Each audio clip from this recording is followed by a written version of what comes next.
Muy bien.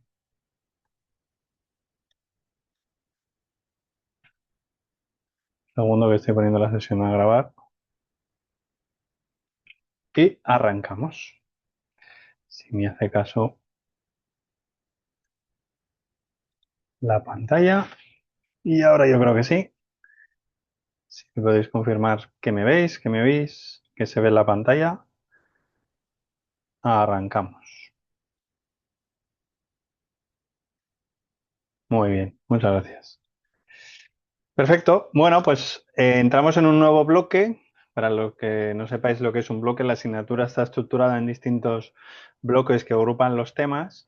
Si recordáis en la primera clase estuvimos contando que el objetivo de la asignatura era ver las herramientas, librerías, frameworks que agrupamos bajo ese nombre que llamamos plataforma, que nos ayudaran a todo el ciclo de vida y que las habíamos o estaban los temas organizados siguiendo un ciclo de vida muy clásico, ¿no? En el cual al principio, quitando la introducción, pues en los temas anteriores hemos entrado por ingeniería de requisitos, hemos entrado por análisis, hemos entrado un poco por diseño.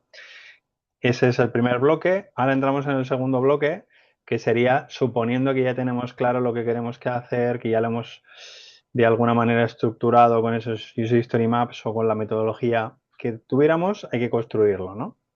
Entonces, en este segundo bloque vamos a hablar más de cómo programar o de cómo desarrollar código y lo vamos a hacer de una manera más vertical. Hablaremos de Java, hablaremos de .NET, hablaremos de desarrollo móvil y de ingeniería de servicios, pero antes de eso vamos a plantearnos si es posible construir software sin programar, ¿no? Que es el tema 4, que es un pilar importante dentro de la asignatura porque tenéis una actividad práctica de laboratorio en la que vais a profundizar y porque en todos los exámenes siempre va a haber un desarrollo con este tipo de soluciones. Cuando cerremos este bloque, porque tengáis la perspectiva global, terminaremos con la parte de pruebas, que en nuestro caso no será cómo probar, sino será cómo automatizar las pruebas. Y por último, entraremos en la parte de despliegue y de monitorización. Entonces, volviendo al inicio de este bloque, en el que vamos a plantearnos cómo podemos agilizar la construcción del software, nos planteamos como problema de la semana pues un escenario que igual en alguna organización es muy habitual, ¿no? Que es, tenemos que tener algo listo en un plazo de tiempo muy corto, tan corto como en 2 horas, ¿no? El objetivo de este reto sería que hablamos con un cliente, nos transmite algo de lo que quiere y que esto tiene que estar, ojo, en producción, o sea, no es un cartón piedra que decimos en España de te he hecho unos mockups, pero por detrás no hay nada, no.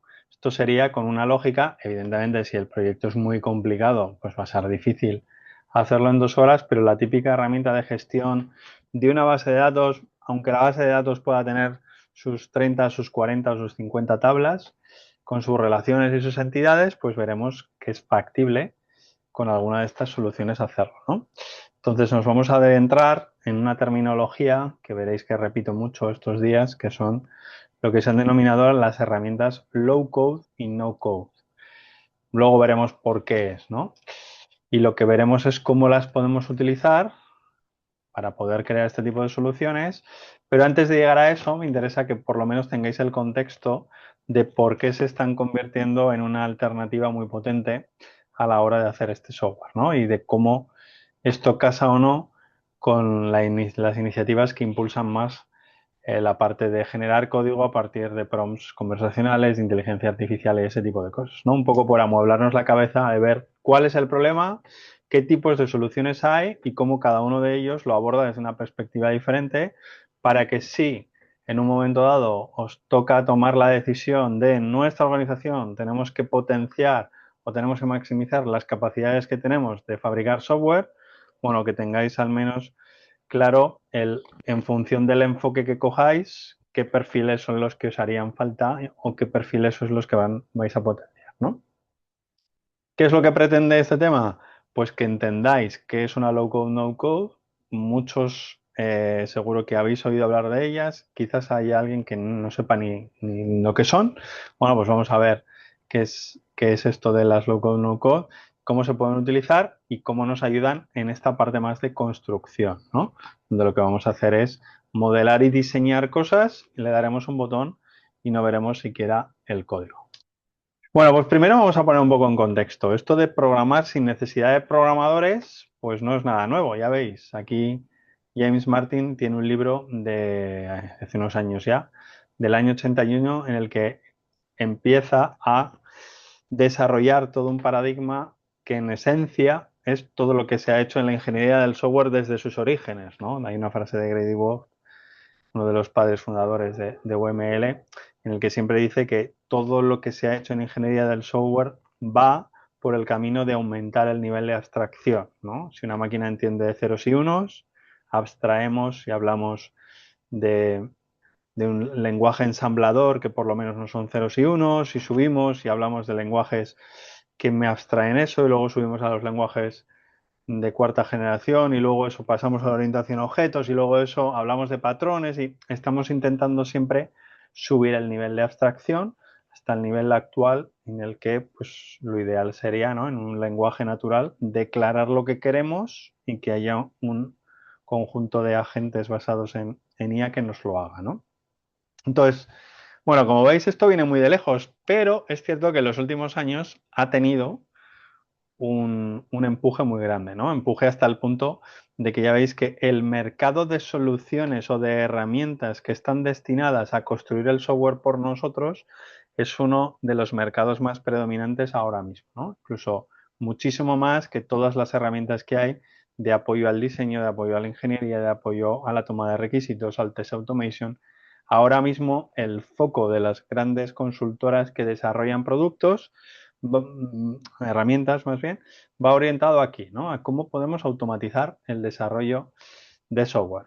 Entonces, os voy a hacer un poco pensar, o voy a hacer por lo menos que compartáis la información y vemos, ¿no? ¿Qué opináis? ¿Es posible? Ya sé que el sí y no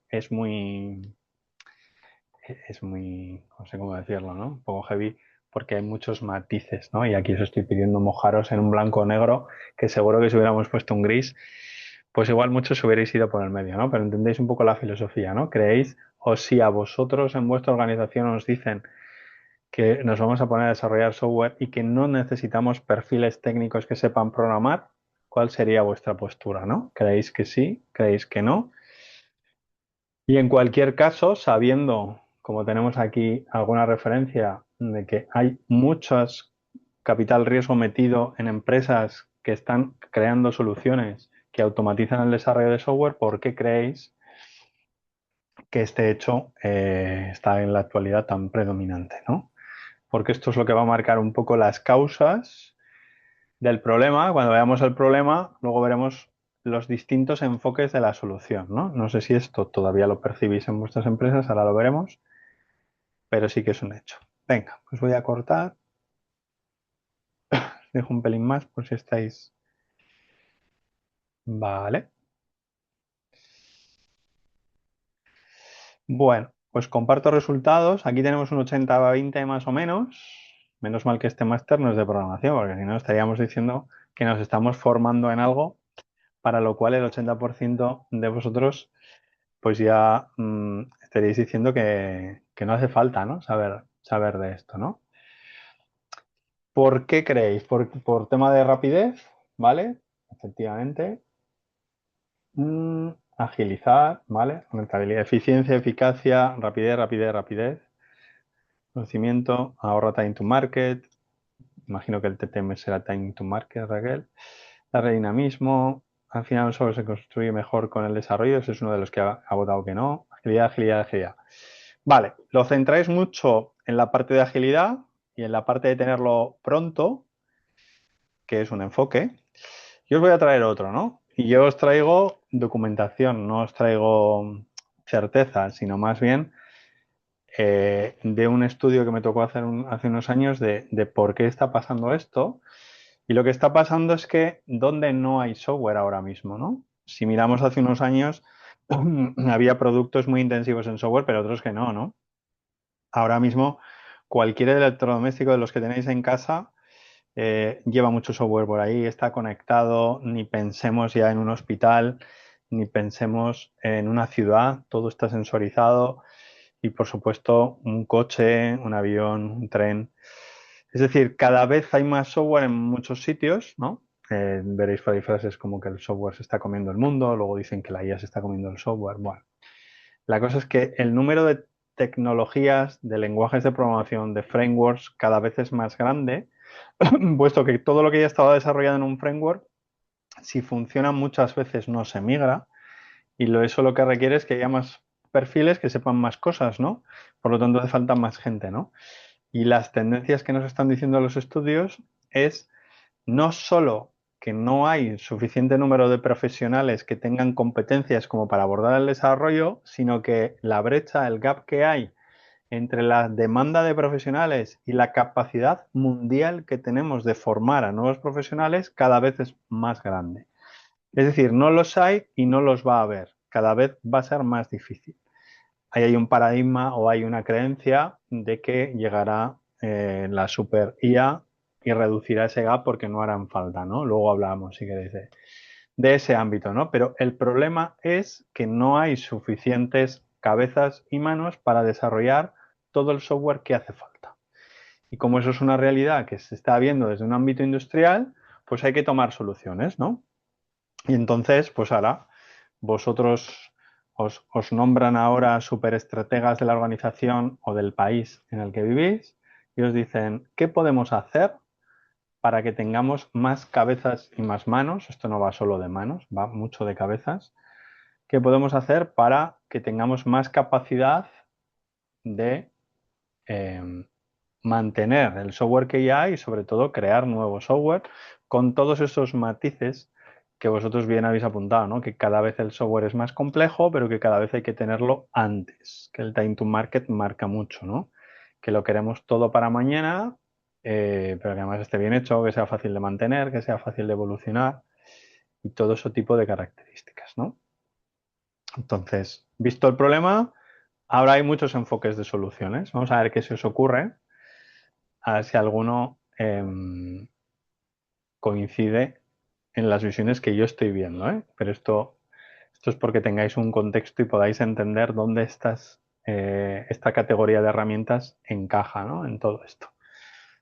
Ven, pues voy a cortar por no teneros mucho rato ahí esperando a aquellos que no podáis participar. Vale, venga, pues vemos mejorar las herramientas, agilismo, contar con herramientas, trabajar de la mano. Bueno, veo que la IA, la IA, la IA, la IA, reutilizar, aumentar la productividad de los trabajadores, una de las palancas clave, la IA va a ser otra de las palancas. Mejorar los saldos estaría muy bien, pero no sé yo. Crear más escuela de programadores, indirectamente es la tercera, efectivamente. Ahora pues, habéis acertado con las tres que yo he visto por ahí a nivel grandes de iniciativas, ¿no? ¿Qué es lo que he visto? Que a nivel mundial se están organizando como tres grandes frentes para intentar salvar esto, que son los tres que ya habéis nombrado, ¿no? Uno importante que es que más gente quiera estudiar carreras técnicas y que más gente quiera adquirir competencias como para ser constructores y mantenedores de software, ¿no? Y en ese ámbito hay el tema de los sueldos y el tema de que esto sea más atractivo, pues bueno, se toca, pero la palanca que más se toca es la relativa a la brecha de género, ¿no? Al menos en Europa, las estadísticas oficiales nos dicen que las carreras técnicas, lo que se ha llamado en Europa todo lo que es el STEM, ¿no? Science, Technology, Engineering and Mathematics, pero bueno, sobre todo carreras de ingeniería están en torno al 15% del alumnado. Es decir, si partimos de la hipótesis de que la mitad de la población son hombres, la mitad de la población son mujeres, de esa mitad de población candidata que puede capacitarse y que puede trabajar en este ámbito, pues hay muchas que no lo ven como atractivo, ¿no? Entonces, ese perfil del ingeniero friki que se está tomando una pizza por la noche y que está programando en un sótano, ¿no? De las películas americanas probablemente, pues no ayuda a ese tipo de cosas, ¿no? Y como veis, hay un montón de iniciativas con un montón de instituciones y un montón de compañías, porque las grandes multinacionales que tienen oficinas en todo el mundo, perder el 50% del talento es muy perjudicial y por eso veréis a los grandes vendors que ponen mucho dinero en este tipo de iniciativas para desde edades muy tempranas intentar fomentar ese tipo de vocaciones, ¿no? Pero eso es un tema, si queréis, más cultural político y que tiene poco de parte técnica, pero evidentemente, como bien habéis anunciado, intentar hacer que más gente estudie y se forme en edades tempranas, eso está bien. Eso, si funciona, nos podrá ayudar a resolver parcialmente el problema en unos años, ¿no? Cuando todos estos chiquillos vayan creciendo. Pero en medio, ¿qué más podemos hacer, no? Bueno, pues hay uno en medio que es que gente que no sabe programar adquiera rápidamente habilidades de programación. Y aquí hay dos ámbitos. Uno, gente que igual estaba trabajando en un conjunto de labores que la automatización, la robótica y este tipo de ambientes pueden hacer que pierdan sus puestos de trabajo, bueno, pues les vamos a formar rápidamente en ciertas competencias, igual no tienen la visión transversal que puede tener un graduado, un máster, en cuanto a que sabe de ingeniería de sistemas, sabe de ingeniería del software, sabe planificar, sabe muchas cosas, igual lo que le hemos dado es una formación muy concreta en una temática, pero bueno, pues para programar en ciertos ámbitos nos puede venir muy bien, ¿no? No solo son manos, sino que también es cabeza. Y la segunda versión es, oye, hay perfiles que están trabajando en una compañía y que tienen demandas de software que, entre comillas, se podrían hacer ellos, ¿no? Que es este concepto de Citizen Developer que acuñó Gartner, y lo que viene a decir no es que mi madre sepa programar, sino que oye, tenemos un equipo comercial que está vendiendo nuestro producto por ahí y que pues empezaron haciéndose unas Excel que se bajaban del RP, se han hecho ahí un mini CRM y que al final, pues para llevar su cuaderno de ventas necesitan una aplicación y que se lo piden al departamento de informática o al departamento de desarrollo de la empresa y no llega. ¿Y por qué no les damos herramientas para que estos perfiles se lo sepan hacer ellos solos? Y de esa manera, haciendo un poquito de lo que llaman Shadow IT, ¿no? Que es un poco, le hacemos al departamento de sistemas como no me lo hacen, me lo hago yo, tendríamos aquí un montón de software que podríamos sacar con ciertos perfiles. Claro, para hacer eso, a estos perfiles les tenemos que dar herramientas más declarativas, más visuales y no centradas en aspectos técnicos. No le podemos dar arquitecturas de software, no le podemos decir que programe en este u otro lenguaje, pero bueno, usando flujos declarativos, diseñando pantallas, haciendo pequeñas Excels que por detrás pasan a ser bases de datos, se podrían llegar a hacer sus soluciones, ¿no? Que es el segundo frente. Y el tercer frente, como bien habéis anunciado, es que aquellos que sí que saben programar tengan medios como para que sean mucho más productivos. Y en esto es donde la mayoría de los elementos basados en IA van a ir por ahí, ¿no? Entonces, si a nosotros nos piden en nuestra organización qué más podemos hacer, me olvido de la parte de la izquierda, que sería incorporar talento joven, no necesariamente femenino, sino de ambos sexos, por supuesto, pero en las otras dos sería, bueno, puedo dotarle de herramientas a mi equipo de programación con los cuales van a poder ser más eficientes con una cierta capacitación, les pongo un copilot a todos y con eso podrán tirar más líneas de código los mismos que están, o puedo intentar adquirir un conjunto de herramientas para que perfiles quizás no necesariamente técnicos sean capaces de generar ese tipo de soluciones. Imaginemos un equipo comercial que no solo hace demos, que no solo enseña 4 ideas, sino que es capaz de que la primera versión de un MVP me la ha vendido el equipo comercial y está en producción. Y luego ya llega el equipo técnico y vemos lo que hacemos, ¿no? Esos son un poco los grandes frentes que hay por aquí. A ver si hay dudas por aquí. Bueno, no son comentarios que queréis. Eso es. Vale, sí, son reflexiones con las que estoy de acuerdo, ¿no?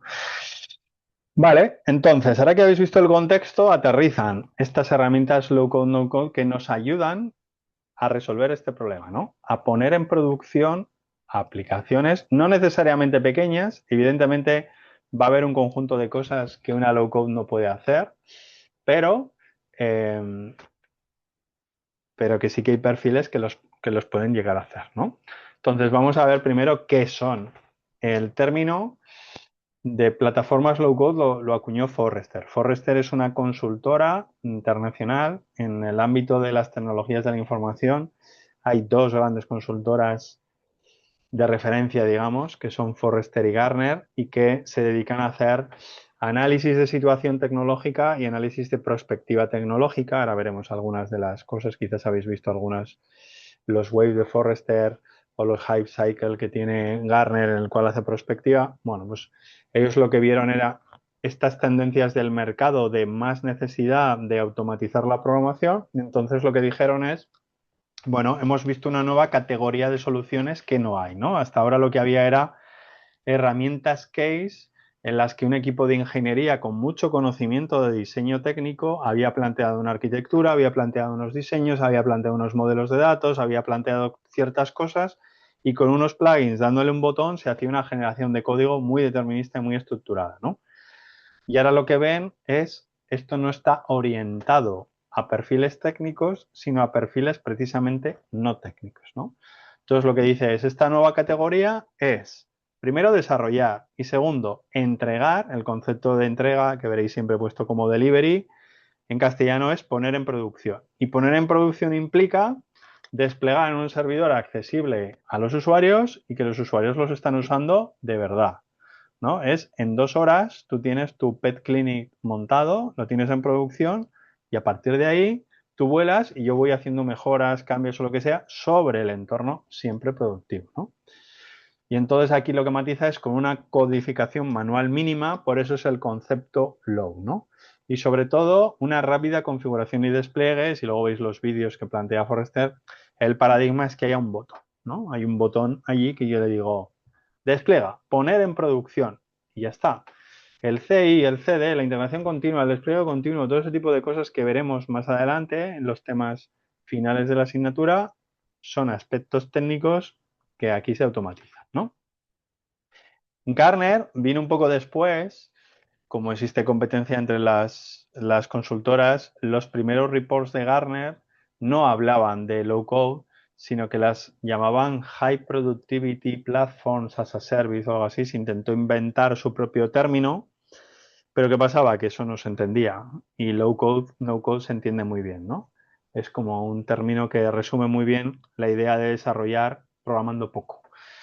Entonces, en los últimos 3 años ha tenido que cambiar y aunque las llama así el CAP, en realidad son, ya veis, ¿no? Low code.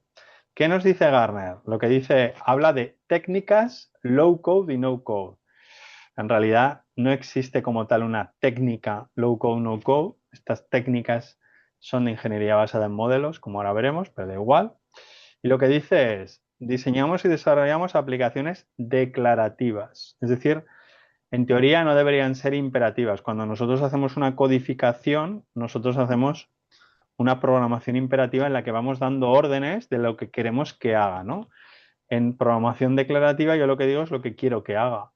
Y él sabrá cómo tiene que hacer las cosas por dentro para que esa implementación sea, ¿no? Y aquí ya veis que sí que entra con un solo botón, ¿no? Va mucho más a que la parte del delivery, de la puesta en producción, sea completamente independiente, le demos un botón y esté. ¿Esto en qué se traduce, no? Porque si no dicho así, se queda como muy, parece como muy abstracto, ¿no? Bueno, la idea de esto es, imaginaros que yo quiero definir la suma de dos números. Ya sé que el ejemplo es muy, muy sencillo, ¿no? Pero porque lo entendamos.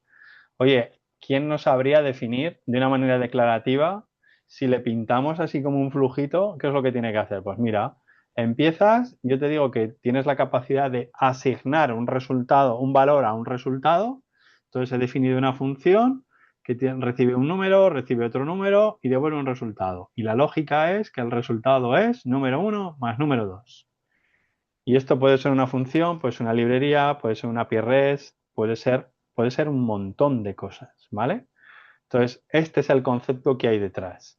Claro, este concepto en realidad no es nuevo, es el concepto que vimos cuando analizamos las herramientas Case y hablábamos de ingeniería basada en modelos, es me he definido mi propio modelo así para no hablar de código, pero bueno, si ponemos aquí en el lado izquierdo qué cositas puedo arrastrar, ese sería mi lenguaje de modelado, ¿no? O dicho en otra palabra, un metamodelo que es independiente del lenguaje de programación, puesto que esta descripción ahora me podría hacer un generador, para JavaScript, uno para Java, uno para Python, uno para no sé qué, uno que esté en un procedimiento almacenado, otro que esté en un script de Shell, otro que esté en un microservicio, otro que esté en una APRS, todo lo que queráis, ¿no? La implementación concreta de esto se puede dar de muchas maneras. El hecho de que esto es la suma de dos cosas, evidentemente, si en lugar de esto, pues tenemos por ejemplo, oye, ¿me podrías definir la lógica que viene para cuando yo doy un parte de un siniestro de que he tenido un golpe con el auto y he mandado las fotografías del auto, he mandado la matrícula, he mandado mi DNI o mi número de tal, he mandado mis cosas? ¿Cómo saber si la póliza está bien, qué póliza me corresponde, si esto está cubierto, si de verdad yo soy asegurado, si el coche que sale en la fotografía es... Bueno, pues podríamos definir aquí un flujo, ¿no? De lo primero, imagínate que yo te pongo aquí un elemento que es cargar la foto del coche, buscar la matrícula, ver si esa matrícula la tenemos nosotros como tal. Vale, dar a buscar el DNI de la persona, ver si efectivamente era el titular de la póliza. Hay mucho trabajo aquí. Este ámbito concreto que os digo de un flujo, de automatizar un flujo, es una subcategoría de estas que las llaman RPAs, ¿no? Robotic Process Automation, que no tiene nada que ver con robótica, es simplemente el proceso de automatización de flujos, pero porque veáis la idea, ¿no? La idea subyacente es ponerle a un perfil que sabría declarar qué es lo que hay que hacer y no programarlo, un entorno tan visual y tan fácil que es capaz de, con estos dibujitos, como si estuviera haciendo el análisis funcional de lo que quisiera. Si de ese análisis funcional le damos un botón y generamos todo, pues entonces tenemos eso, ¿no? Entonces, estos enfoques en realidad es, desde un punto de vista técnico, lo que toda la vida ha sido Model Driven Engineering, ¿no? Y aquí tenéis un estudio que hizo Jordi Cabot, que es un profesor que ahora está en una universidad en Luxemburgo, que lo que dice es exactamente lo mismo, pero ahora han acertado. Porque cuando nosotros íbamos a una empresa y le decíamos que éramos capaces de automatizar el desarrollo de software porque íbamos a generar un conjunto de metamodelos y de lenguajes específicos de dominio y a partir de unas reglas de transformación esos lenguajes abstractos iban a pasar en código, no nos entendía nadie. Y cuando ahora vamos y le decimos, te vamos a hacer una herramienta en la cual vas a ser capaz de hacer programas casi sin programar, no se entiende todo el mundo. Porque en el uno lo que estamos contando es el enfoque de la solución, mientras que en el otro estamos yendo con la definición del problema que vamos a resolver. Entonces lo que dice es que ahora mismo a todos los que estaban publicando, analizando y haciendo eh, investigación o generando resultados bajo el término de la tecnología, ahora están yendo todos bajo el término de low code, no code, pues porque como os digo, lo entienden los técnicos, pero más importante, lo entienden los que tienen que comprar, ¿no? Nos dice María Gabriela, ¿se puede llamar low code a los IDEs gráficos que permiten crear pantallas completas, no solo pegar objetos, pero en realidad generan código por detrás? Bueno, ahora hablaremos de eso, ¿vale? Sí, yo creo que te voy a responder en unas slides y si no al final me vuelves a decir, me dices, no me has respondido. Bueno, porque veáis que este es un estudio que se hizo en España hace un par de años. Casi todas las grandes multinacionales están al menos probando soluciones de low code, ¿no? Como capacidad, como forma de aumentar esto. Y entonces ahora llegamos, como dice María Gabriela, realmente, ¿qué es una low code? Pues es que no hay una definición ni académica ni industrial, ¿no? Es más bien una filosofía de tener una herramienta que me permita automatizar partes del proceso de construcción de software. Ya, pero entonces un gestor de contenidos es una low code. Porque, hombre, puedo generar una web muy rápida. Un WordPress con todos los plugins que tiene es una low code. Entonces, desde un punto de vista académico, ni sí ni no. No hay una respuesta clara, ¿no? Yo os puedo dar mi opinión. Mi opinión es que para mí una low code tiene que ser una plataforma, una herramienta que a mí me permite generar soluciones de propósito general. Eso sería lo ideal. Es decir, oye, puedo hacer una herramienta de gestión basada en datos o basada en un portal en el que yo lo que quiero es generar un dashboard que se conecta con otras cosas, que gestiona modelos de datos o que me ayuda a automatizar procesos. Se suelen quedar fuera todo lo que tiene que ver con videojuegos, todo lo que tiene que ver con un tratamiento muy estadístico de la información, donde quizás toda la parte más de data science y tal se queda un poco lejos, ¿no? Pero oye, queremos hacer un pet clinic. Bueno, pues una herramienta que allí me ayude a hacer un pet clinic, pero que si en lugar de hacer el pet clinic hiciera el relatos de papel, bueno, si puedo usar la misma para hacer esto, pues sí, entraría, ¿no?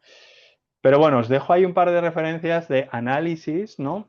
Esta es una que tiene Cabot, que lo que ha hecho es un estudio sobre todos los repos que hay en GitHub, que en teoría son low code y que además son open source, pero mezcla de todo, ¿no? Mezcla peras, manzanas, bananas y cosas que de verdad son low code a juicio del que os habla. Luego igual entráis ahí y decís, oye, pues esto no será una low code, pero a mí una herramienta en la cual modelo un modelo relacional y es capaz de generarme los scripts y no sé qué, no sé cuántos para 27 modelos de entidad relación o relacionales, o que es capaz de pasármelo a un no estructurado y me lo lleva a un Mongo y tal, me viene súper bien. Ya, bueno, pero en realidad no es una low code, ¿no? El concepto de low code está más pensado para perfiles no técnicos. Existen un montón de herramientas que son aceleradores del proceso de construcción para equipos técnicos. Cuanto más se acerca a perspectiva técnica, cuanto el que lo está usando más se acerca a tienes que seleccionar el MySQL, la versión MySQL, el Postgres, el Mongo, el tal, el cual. Si esto lo pones en un Docker, en un tal, en un Kubernetes, no sé qué, más se aleja de esto, ¿no? Aunque nuestro perfil más nos guste, ¿no? Porque entonces más capacidad de decisión tenemos, ¿no? Eso es un poco la idea. Entonces, no hay una definición como tal. ¿Cómo me organizo yo y cómo lo tenéis en la documentación como una manera de tener organizado estructuralmente o al menos en este árbol de dos dimensiones las distintas soluciones, ¿no? Abajo, o sea, de izquierda a derecha sería el rango de utilidad, ¿no? Las cosas que yo puedo hacer. Y de abajo a arriba es lo rápido que lo voy a generar. Entonces, si empiezo por abajo es, yo necesito tener algo que sea súper eficiente, que quiero controlar exactamente cómo se ejecuta, o quiero un user interface pixel perfect. ¿Eso con qué lo hago? Con código. ¿Puedo con código hacer una aplicación Android que sea una experiencia de usuario extra plus, que el botón de aceptar redondee porque a mi empresa le gustan los logos puntuaditos, redondeaditos y no sé qué? Sí, eso se puede hacer con código. Cuanto más voy subiendo el nivel de abstracción, si tengo un acelerador que me permite generar aplicaciones web, móvil y no sé qué rápidamente, probablemente sea a costa de perder muchas de esas cosas que en código yo podría tener. ¿Vale? Entonces, abajo está el código. Si no me quiero trabajar yo absolutamente todo, porque me va a llevar un tiempo desarrollar cosas, y dices, hombre, la conexión con los modelos de datos, pues hombre, podría usar un JPA, ¿no? Me puedo coger todo el framework de Spring y ya me da ciertas cosas. Bueno, pues voy subiendo en abstracción a costa ¿de qué? De ir poniendo por debajo de nuestro código un conjunto de librerías y herramientas que van haciendo que esto sea más rápido. Pero igual hay ciertas características que no podemos afinar tanto, porque vamos subiendo en esa pirámide, ¿no? Si vamos subiendo un poco más, ya tenemos plataformas full stack, ¿no? Con la Cuba Platform desarrollas aplicaciones de gestión de datos muy rápidas, pero siguiendo un modelo de programación suyo. Si yo quiero que el código esté escrito de una determinada manera, pues no lo puedo cumplir. Y encima de todas estas, que estarían este tipo de soluciones, que en el mejor de los casos te dejan de alguna forma pegar tu código escrito a mano al lado del que ellos generen y en otras ni es posible, ¿no? Lo que te dicen es, bueno, tú te construyes lo tuyo como quieras en otro lado y a través de una API hablamos. Pero son dos sistemas en realidad distribuidos y separados. Claro, si yo utilizo Systems arriba, pues aunque tenga muchas capacidades de personalización, probablemente si mi cliente dice que quiere una experiencia pixel perfect, no la puedo tener. Tengo que decirle, pues es que esto lo tendríamos que haber programado, me tengo que currar un CSS que no sé si Systems es capaz de leerlo, ¿no? Tengo que hablar con ellos para ver cómo hacerlo, ¿no? Esto porque tengáis un poco una pirámide de dónde encajaría. ¿Cuál es el valor que nos dan? Pues hombre, nos dan el tener cosas rápidas, funcionales y en producción hechas por perfiles que no tienen necesariamente que ser técnicos. Esto no significa que cualquiera pueda usarlas porque, bueno, veréis alguna de ellas, pues que hay que crear un modelo de datos, ¿no? Pues si no tienes ni idea de un modelo de datos, no sabes hacer unas relaciones básico, sí que hay que hacerlo, ¿no? Pero bueno, si eres capaz de montarte una Excel, básicamente estas herramientas te lo hacen. También tienes un menor coste de pruebas porque todo el código que generan, ellos, la parte de verificación de que esto está bien hecho, se supone que te la libras. No la validación. Si yo en ese ejemplito tonto que os he puesto de suma me equivoco y pongo una resta, el código que genere va a hacer lo que yo he modelado. Pero si lo que yo he modelado no es lo que me habían pedido, la validación hay que gestionarla por otro lado, ¿no? Con el peligro adicional que tiene, que es que si tú le das a un botón, genera el código y lo pone en producción, si no tenemos unos caminos por medio que garanticen que esto va mejor o que esto cumple lo que tiene que cumplir, se queda un poco ahí. He visto muchas preguntas que luego las voy resolviendo, ¿vale? Por no parar mucho el ritmo para aquellos que luego nos lo vean en diferido, ¿vale? Y así no pierden el hilo y luego las vemos todas de vez. ¿En qué me tengo que fijar si decido en mi organización o en mi empresa o en mi día a día ir por esto? ¿O en qué me tengo que fijar si me quiero plantear hacer el TCM con esto, ¿no? Realmente no hay una estructura, como os digo, de qué tipos, o sea, qué es y qué no es una low code y qué tipos hay. Yo sí que he visto, en base a la experiencia, que las podríamos dividir en estos 4 grandes bloques, ¿no? Las que llamo dirigidas por la interfaz de usuario. Cuando digo dirigidas es que cuando me abro la low code, lo que yo puedo hacer o lo primero que me piden hacer son pantallas. Que pueden ser pantallas de esto, pantallas web, pantallas móvil, o que yo hago una pantalla y él se encarga luego, esta herramienta se encarga de que luego sea responsive, reactiva, lo que sea. Pero yo hago una pantalla. No empiezo más que por pantallas. Y muchas veces no tienen ni backend, ¿no? Se conectan a backends de terceros, a APIs y tal. Pues para hacer dashboards, widgets y cosas de estas, eso es una categoría. Hay otra categoría que es la más habitual, que son las data driven. Lo primero que te dicen es modelo de datos, relacional, no relacional, pero nosotros lo que vamos a hacer es gestionar una base de datos. Entonces me defines las tablas, las 2 o las 50, o me das tu Excel donde estaban todas las pestañas, te planteo un modelo de datos y a partir de aquí construimos toda la lógica que hay de alta, baja, modificación y consulta y tal, los CRUD y todas las pantallas, las listas, las fichas y tal. Las típicas herramientas de gestión de datos, que por ejemplo, pues, las típicas organizaciones, que casi todas las herramientas corporativas van de esto, ¿no? Pues los recursos humanos, ¿qué hace? Pues la gestión de personal, con el recruiting, el no sé qué, no sé cuándo. Los comerciales, ¿qué hacen? Pues las visitas, el CRM, ¿no? Al final es una gestión intensiva de documentación y de información que al final en un modelo de datos se soporta. Hay otras que están más orientadas a automatizar procesos, estos que os decía RPAs o basados en servicios. El concepto de proceso es muy, imaginaros una compañía, igual algunos trabajáis, ¿no? De resolución de incidencias telefónicas o resolución de cableado de internet o estamos en un taller o pues muchas veces ese tipo de procesos o los que estéis en operaciones, resolviendo incidencias en producción de software que está desplegado. Pues cómo funcionáis a modo de ticket y hay una serie de procesos, ¿no? Donde se hace una especie de triaje de qué es lo que ha ocurrido y en función de eso, pues tienes el que lo analiza, si esto es un bug o si es que se nos ha caído la infraestructura o si es que hay que ir a cambiar el cable de internet. Bueno, pues este tipo de, o el ejemplo que os ponía de los seguros, todo este tipo de cosas vienen aquí, ¿no? Imaginaos todos los procesos internos administrativos de una empresa. De Miguel Ángel ha pedido vacaciones. A ver, le quedan vacaciones, el día que ha pedido no sé qué, en los proyectos en los que está no sé qué, su jefe se lo ha validado, pues todo eso se puede automatizar y lo que hace este tipo de herramientas es que tú defines el proceso, asociado al proceso tienes ciertos elementos de interacción con frontend y ciertos elementos en backend y en bases de datos y a partir de ahí te orquesta todo, ¿no?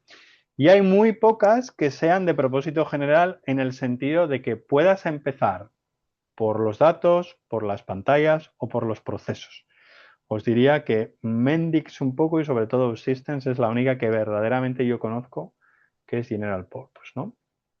Entonces, en función del tipo de soluciones que vayáis a crear, pues os interesan más unas, os interesan más otras. Si me voy a construir algo que es muy intensivo en datos, pues mejor centrarse en estas que son data driven, ¿no? Y no ir a unas que igual el UX que puedes hacer es muy laborioso, pero el backend te lo tienes que trabajar tú por detrás, ¿no? ¿En qué me tengo que fijar? Lo que siempre vais a hacer, coste, la curva de aprendizaje y demás. Factores un poco más subjetivos, pero que son más peligrosos, ¿no? El concepto del locking. ¿Qué es el locking? El locking es, el concepto sería un candado, ¿no? Es, yo elijo un proveedor, ¿no? Elijo la herramienta X para no penalizar a ninguna, que tiene un modelo muy freemium en el cual, oye, empiezo a usarlo gratis, lo empiezo a poner en producción de momento gratis, llega un punto en el que me piden un poco de dinero y yo voy metiendo ahí mi conocimiento. Mi conocimiento al final es que estoy modelando en su lenguaje pantallas, bases de datos, lógica, pantallas, bases de datos, lógica, y tengo allí 100, 200 proyectos de la compañía, porque tengo un modelo de costes que más o menos me coincide, ¿no? Me encaja. Y que llega un año en el que esa compañía X dice, oye, que ahora el modelo de costes lo vamos a multiplicar por 20. Digo, ni hablar, ni hablar. Dame todo el código que ya me lo... No, no, que no tienes el código. ¿Cómo que no tengo el código? No, tú tienes aquí modelos y tienes... todo tu conocimiento está acoplado a esa herramienta, ¿no? Estás encadenado a ese proveedor y la decisión de cambiar de proveedor tecnológico te puede conllevar un esfuerzo muy grande, ¿no? Ese es un factor muy determinante, ¿no? Que algunas empresas resuelven, vamos a prototipar rápidamente con este tipo de aplicaciones y cuando veamos que esto tiene sentido y que vamos a escalar y que vamos a ganar dinero con esta solución, espérate, que entonces nos lo pensamos.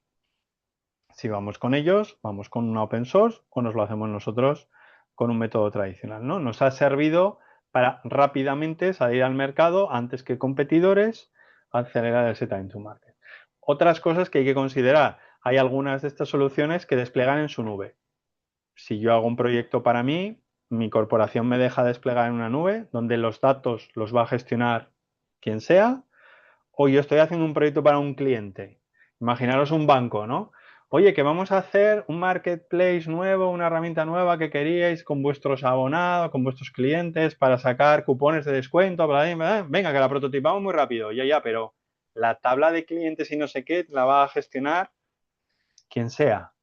¿Y eso dónde está? ¿Qué logas tiene? ¿Qué seguridad tiene? ¿Qué? No, si solo está el DNI, ya, pero ¿veis? Ese tipo de cosas. O me tengo que integrar con cosas que ya había. Pues hay algunas que tienen conectores, ¿no? Entonces, ¿qué están haciendo este tipo de soluciones? Maximizar los grados de libertad que te dan con esto, ¿no? Entonces te dicen integración con terceros. Pues hay algunos que te dicen, ya te doy un conjunto de plugins para hablar con SAP, para hablar con Epicor, para hablar con Dynamics, para hablar con...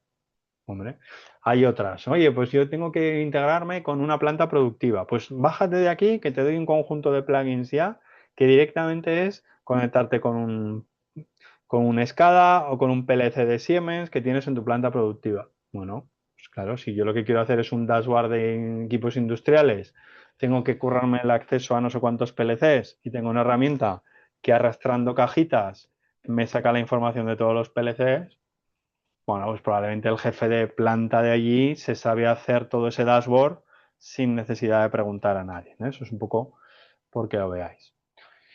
Hoy vamos a hablar de las comerciales. En la siguiente clase hablaremos de todas las que hay open source y hablaremos de ese enfoque de automatización con otras herramientas que hay y hablaremos del uso de la IA, ¿vale? Porque tengáis esa perspectiva global, pero porque tengáis la foto, ¿no?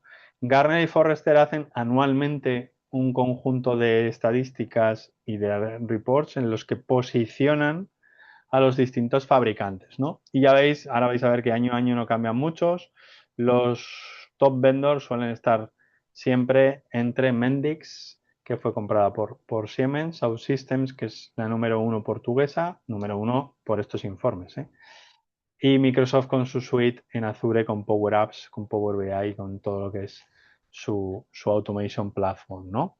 Salesforce tiene su propio entorno, aunque está más pensado para crear soluciones encima de Salesforce.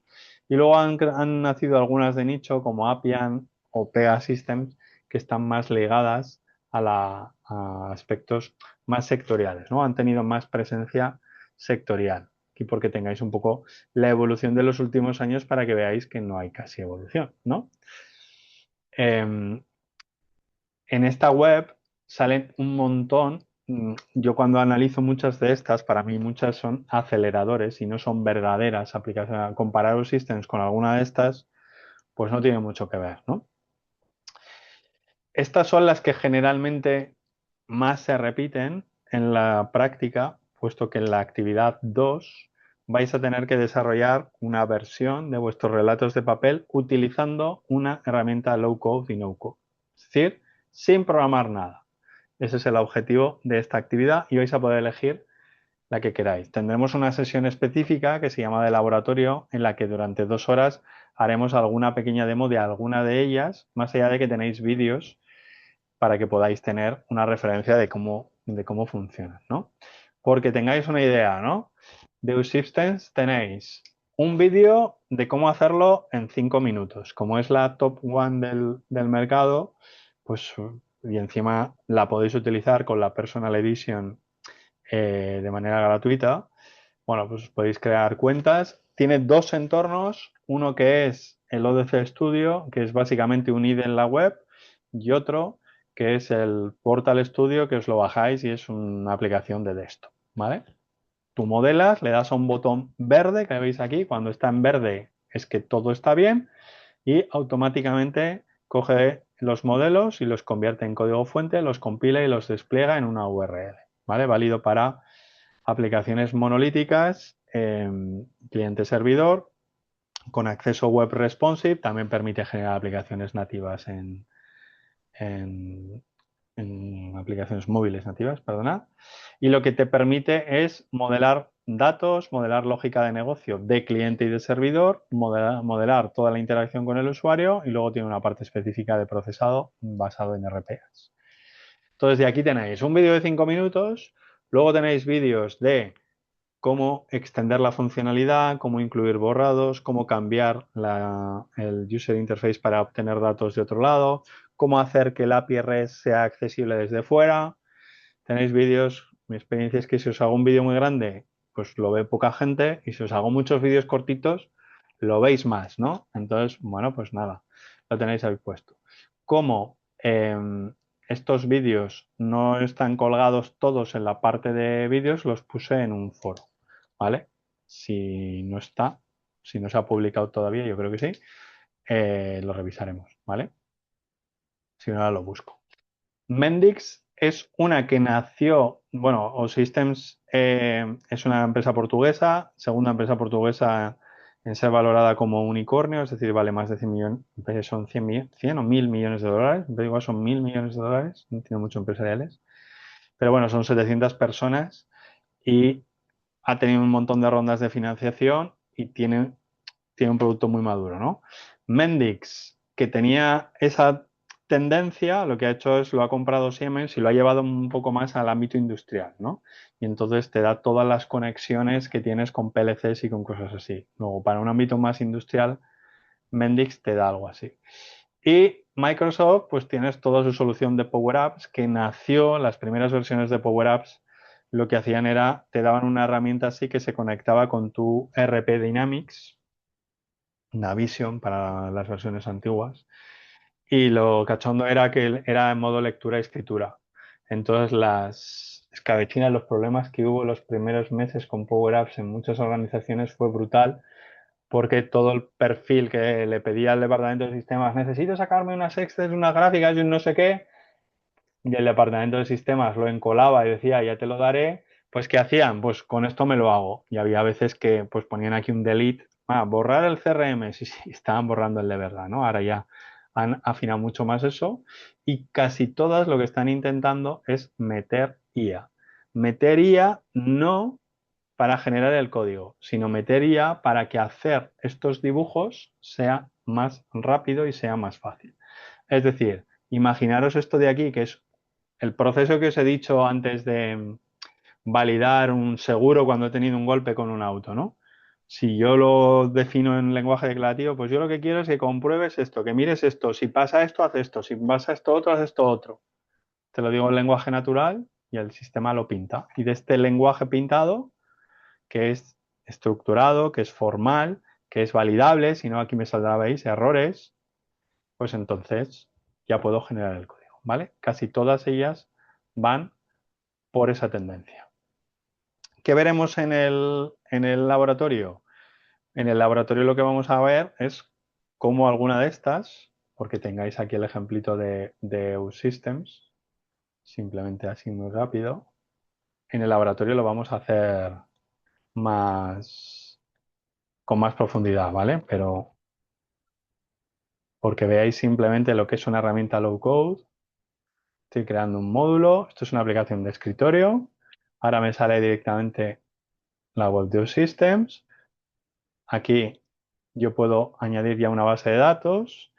Pues yo qué sé, va a ser muy dummy, ¿vale? Tareas. Entonces, pues descripción. Vamos a añadir fecha inicio. Vamos a añadir fecha fin.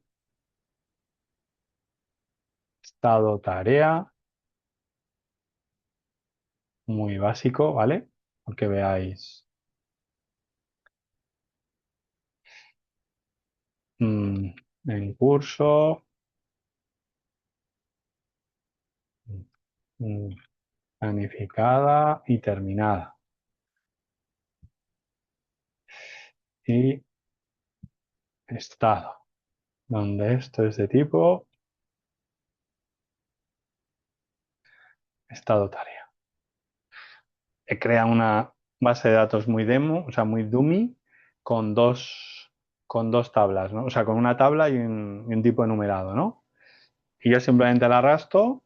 Si hubiera creado en vez de dos tablas 35 tablas, pues el ejercicio de hacer este hubiera sido lo mismo y me ha creado un listado y me ha creado una ficha,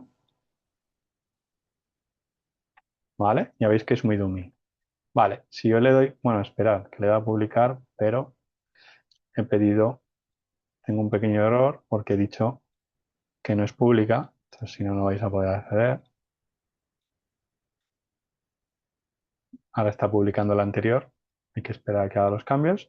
¿Veis ese botón verde? Yo ahora le daré ese botón verde otra vez y él valida que está todo esto, genera el código, lo compila y lo despliega en un entorno, es un entorno virtual, que está dockerizado y demás, personal para mí, pero va a ser una URL, en este caso porque no he pagado, y os va a poner personal, aquí un hash key, una key que os dará por cada cuenta vuestra o Systems Cloud, ¿no? Pero si lo hubiéramos pagado, republicar, porque como he cambiado para que sea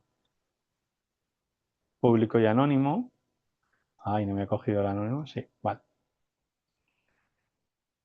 Cuando esto termine,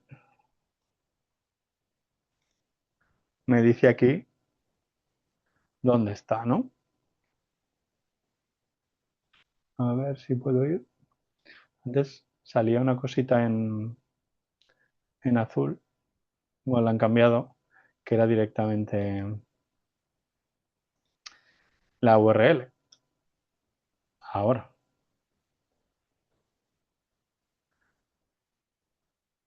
la primera vez tarda un poquito, pero bueno, ahora yo me vengo aquí a... Ah, esto lo he puesto mal, ahora lo vamos a corregir. Esto ha sido error mío. Pero si yo os paso este enlace por el chat, eh, vosotros ya podríais acceder.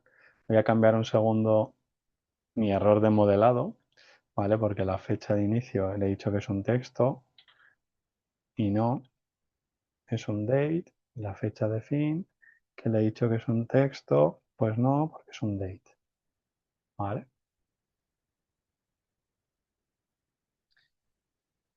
Este estará bien, pero el otro no. Entonces me voy a venir aquí, borro estas dos, me vengo aquí, le voy a decir que las vuelvo a añadir y ahora le voy a decir que sea anónimo y público. Como os digo, el objetivo no era que veamos esto en profundidad, pero simplemente porque tengáis un primer flux de lo que es una aplicación low code que alguien sin mucho conocimiento técnico, luego si entramos dentro de esto, eh, ¿qué me está diciendo? Pues que ya habéis metido datos, ¿veis? Habíais metido datos o alguien ha metido datos, probablemente esté aquí datos metidos, y ese dato ya tiene formato texto, ¿no? Y entonces no me deja cambiarlo, tendría que ir al modelo de datos y tendría que cambiarlo, ¿vale? Pero porque veáis rápidamente cómo es una aplicación low code, ¿no? Como digo en el laboratorio, lo veremos. Bueno, pues ahora sí, vuelvo para atrás a todas las dudas que tengáis. Entonces, María Barbela dice, un low code, un IDE gráfico que permiten crear pantallas con solo pegar objetos. Bueno, pues aquí tienes cómo añadir cosas. Te da para, si esto no tuviera backend, aquí lo que pasa es que tengo los datos, tengo la lógica de negocio, me ha creado por detrás un conjunto de API REST, me ha creado un conjunto de main flows en la pantalla, asociado a la pantalla me ha creado flujos de navegación, me ha creado, todo esto se ejecuta en el lado del cliente. Entonces, bueno, cada uno que decida hasta el nivel de granularidad que eso no es una low code, ¿no? Esta probablemente es una de las más completas. Camilo nos dice, mira, que me haga algo. A ver, en teoría, todos los prompts que utilizamos que están por ahí, claro, tú estás mandando información a un tercero, ¿no? Entonces le estarías diciendo, imagínate que dices, esto lo veremos la semana que viene con el Vive Coding, ¿no? Yo le puedo dar la especificación de lo que tengo que hacer a un chat GPT, a cualquiera, a un Gema, lo que queráis, ¿no? Al LM que queráis, ya sea de Amazon, ya sea de Google, ya sea de Meta, o sea de OpenAI. Y se pueden quedar esa información, ¿correcto? Sí. Entonces, en este caso, la herramienta low code, OSystems tiene una cosa que se llama Mentor, que no vamos a utilizar, porque yo lo que quiero es que aprendáis a modelar, pero también le puedo decir en lenguaje natural lo que quiero y él me da una primera propuesta de este tipo de soluciones, ¿no? Entonces, bueno, ¿podríamos darle datos? Pues depende. ¿Qué puedes hacer? Instalarte algo on-premise, ¿no? Toda la parte esta de Vive Coding, puedes tener aceleradores de código que no requieran de mandar nada fuera, efectivamente. Mm, sí, por aquí, por aquí, por aquí. Vale, creo que las herramientas de con.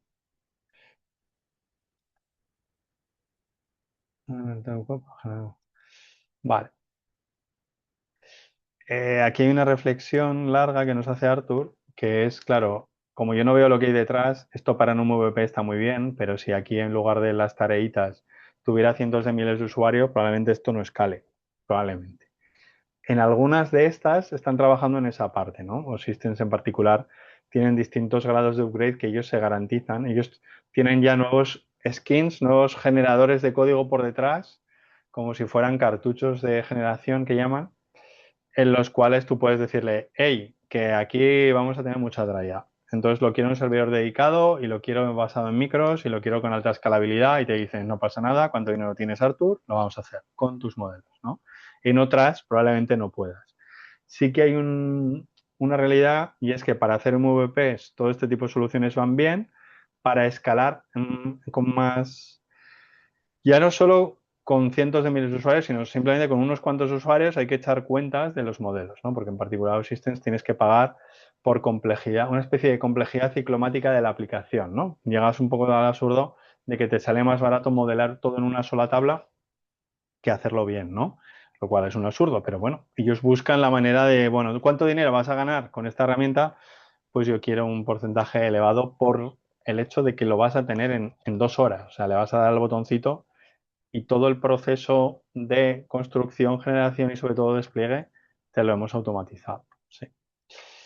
Este que os estoy enseñando yo es la versión local, pero si vais aquí, aquí tenemos la parte del ODC, ¿vale? Y la parte del ODC lo podemos abrir directamente desde la web. Podéis hacerlo desde la que queráis. Este es una herramienta de escritorio que se sincroniza con una cuenta que tengamos por ahí. Las versiones que son personal, lo que no os permite es, que yo sepa, trabajar todos en paralelo en un mismo proyecto, ¿vale?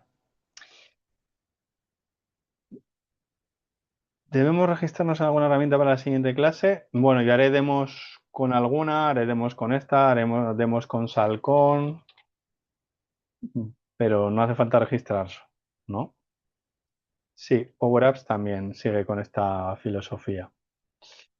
¿WordPress es una low code? Pues bueno, puedes llegar a hacer muchas cosas que haría una low code, pero probablemente es un gestor de contenidos muy vitaminado. Quizás es la misma reflexión que ¿Visual Studio Code es un IDE? No, Visual Studio Code es un editor de código, no es un entorno de desarrollo integrado. Ya, pero tiene tantos plugins para compilar, depurar y no sé qué, no sé cuántos, que en realidad, pues bueno, pues si le metes todas las vitaminas alrededor que tiene, pues te puedes convertir en un IDE. Pues probablemente pase lo mismo con WordPress, ¿no? Otra que le podéis echar un ojo, solo porque veis las tendencias, es esta, que yo la estuve probando este verano y es muy chula. Lovable es más no code, la idea es directamente no code, pero bueno, las pruebas que yo he hecho en la versión gratuita creo que es hasta 500 caracteres de prompt, ¿no? Pero sí, yo le pedí, hazme un pet clinic, bueno, tenía una especificación de un pet clinic muy grande, se la di, me dijo tienes que pagar, entonces con un LLM le dije, mira, tengo que reducir esto a 500 caracteres, me dio una descomposición y eso directamente lo inserté aquí, que era, pues tengo veterinarios, tengo mascotas, tengo propietarios, tengo visitas, tengo recetas, quiero poder ver en la ficha de un propietario esta información y no puedes pedir una cita con más de un mes. Ese era el prompt y lo clavó. O sea, me dio en cosa de 3 minutos, 4 minutos, una solución completa en la que yo no veía más que el resultado final, pero era exactamente lo que había hecho, ¿no? Ya no puedes hacer mucho más. A mí lo que me falta aquí es trabajar, ¿no? Ver cuál es el modelo que tienen detrás de si yo quiero retocar algo, si también es como un lenguaje natural y sobre todo pensando en una aplicación muy grande, pensando en pequeñas cosas, todo va muy bien, ¿no? Pero si pensáis os pensar en un RP, ¿no? Un sistema de gestión empresarial que tiene un montón de módulos y un montón de cosas. Ostras, cuando yo le digo, oye, que ahora un empleado puede tener 10 teléfonos. Vale, es más o menos fácil, ¿no? Bueno, a ver qué cambios vas a hacer. Me gustaría ver los cambios que vas a hacer antes de hacerlos, a ver si te has enterado bien. Pero claro, imaginaros un proceso en el cual dices, hoy ha salido una nueva ley que hace que en el caso de que el golpe del auto sea en una zona en la que ha habido inundaciones, tienes que marcar esto y tienes que marcar lo otro. ¿Qué cambios vas a hacer? ¿Cómo me afecta eso a un montón de flujos que tenía por ahí? Ese tipo de cosas son las que yo creo que, como decíais por ahí, para un MVP y demás, pues bien, pero para una aplicación empresarial y demás, dan un poco de... ¿Te muestran el código o te importa? Pues hay de todo. Hay algunas que te dejan bajarte el código, hay otras que te lo generan pero no lo ves. En un system, si lo quieres ver, lo tienes que pagar aparte. Hay algunas que te dejan elegir pila tecnológica, muy pocas. La inmensa mayoría eh, esto es lo que hay. Lo hacemos así y es una aplicación monolítica basada en este caso en .NET con tal, tal, tal. En el otro pues estará basada en Spring y está basada en tal, tal, tal. Si dices, no, es que a mí me gusta que genere el código de una manera específica, pues entonces ya lo siento, pero te vas a tener que hacer tu propio generador de código, probablemente, ¿no? Pero bueno, no digo que sean soluciones que vayan a resolver el 100% de los problemas que hay en el ámbito del desarrollo de software, ni mucho menos, pero que para mucha empresa de nueva creación que quiere lanzar un producto y que quiere, no lo tiene claro, ¿no? El cómo, pues hombre, y esto lo viví con una compañía que quería ver si tendría sentido y os vendían seguros. incluir un seguro en un alquiler de motocicletas y bueno, pues hicieron una campaña de comprar 1.000 motocicletas, luego fueron bicis también, y entonces necesitaban lanzar al mercado en cosa de 10 días todo, una suite, una aplicación móvil en la cual tú te pudieras registrar, que pudieras ver las estaciones que había de las motos, dónde estaban, reservar una moto, alquilarla, devolverla. Y pues, es que tiene que estar en 3 días en producción y se hizo todo con esto. Se pilotó, se validó y luego ya, cuando eso ya hay que escalarlo, pues ya la empresa decide, ¿no? Pero porque veáis casos de éxito de soluciones, ¿no? Eusystems está muy, muy bien posicionada en el sector de los seguros, por ejemplo. Hay otras, Appium está muy, muy metida en el sector banca. Luego cada una van buscando un poco por dónde meterse, ¿no?